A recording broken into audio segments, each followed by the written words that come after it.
Get going here.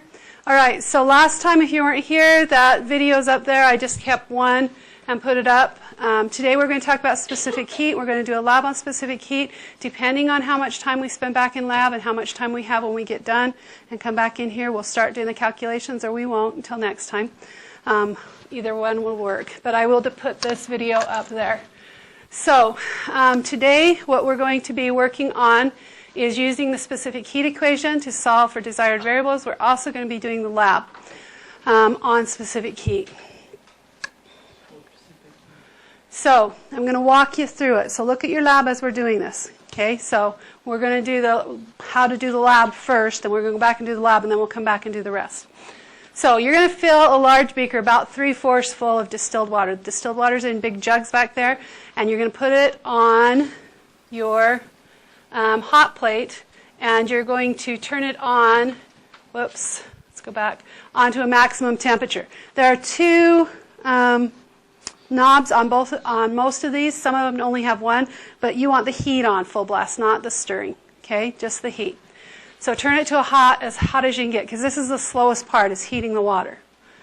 All right, once you've got that done, you're going to pick two metals. They might look like this. They might be little cubes, but you're going to pick two metals. It doesn't matter which two. You're going to weigh them. Then you're going to carefully, and I want to say this carefully. Well, let's put this. You're going to weigh them, and you're going to record the mass. Then you're going to record the color and size. If you know what it is, you can write the identity of the metal. If you don't know, you can hopefully figure it out by your specific heat later, or you can ask me. The tall one, if you use the cylinders, is aluminum. The one that looks sort of a goldy silver, that's tin. The one that is not is steel. The one that is rusty is iron. And it usually has some rust left over from people not getting it dry all the way. And then you guys know copper. We also have brass, which is more of a yellow gold. Okay, and we do have lead. If you get a square that is dentable, that one's lead. So if you get lead, you need to make sure you really wash your hands good after. Okay, so you're going to use tongs, and you're going to be very, very careful putting them into the beaker, because if you drop it into the beaker, it will crack the beaker, and you'll be done.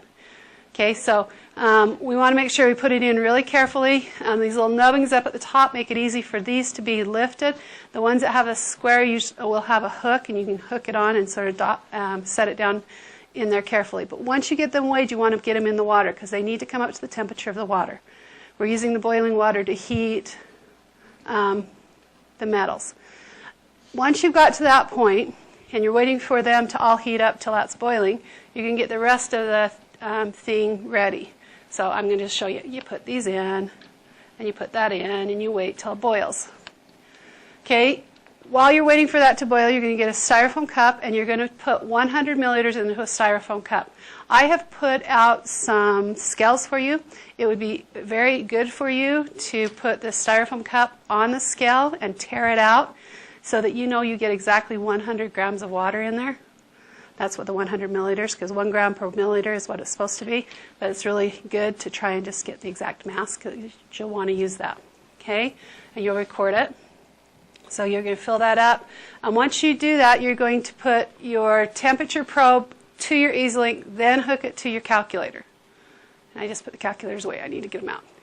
And you're going to get the temperature of this water. Okay? Then when the water boils, you're going to get the temperature of the boiling water. Okay? So once this boils, you're also going to take the temperature of the boiling water.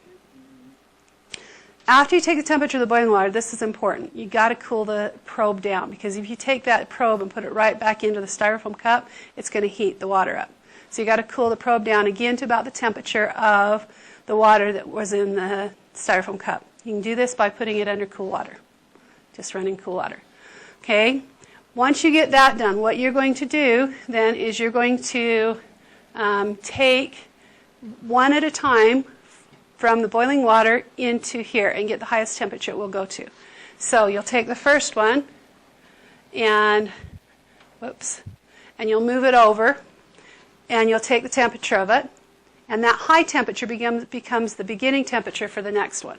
And then you'll move that one over, get the high temperature, and you're done. Then you can just dry them off Go ahead and leave the water in the beaker, because that way we don't waste as much. Dump out your styrofoam cup, turn it upside down to let it dry on a paper towel, set everything nice. Mrs. Howell, I need a stamp, and then you're coming back in here. Okay? So if you look at the second page, I think is where all the grid is that you need to fill in as you go. Make sure that those things get filled in as you're going. Okay? And I know we usually do the pre-lab first, but we're going to go back there, and then we're going to come back here. As you come back in here, do your pre-lab. I'll come around and stamp. If we get to the point where everyone's back here and we can go through the calculations, we will. If not, we'll go through them next time. Okay? Questions? Is this the last page? That's the last page. So if you didn't get them stapled, there's some more staples over here. I am allowing everybody to go back in lab this time, even if you forgot to give me your permission slip, because it's just boiling water. Okay? But we do need goggles. All right? Questions? Let's go.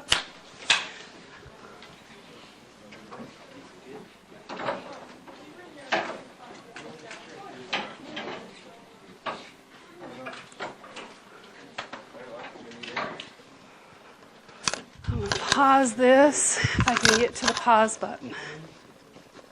If not, I will stop it.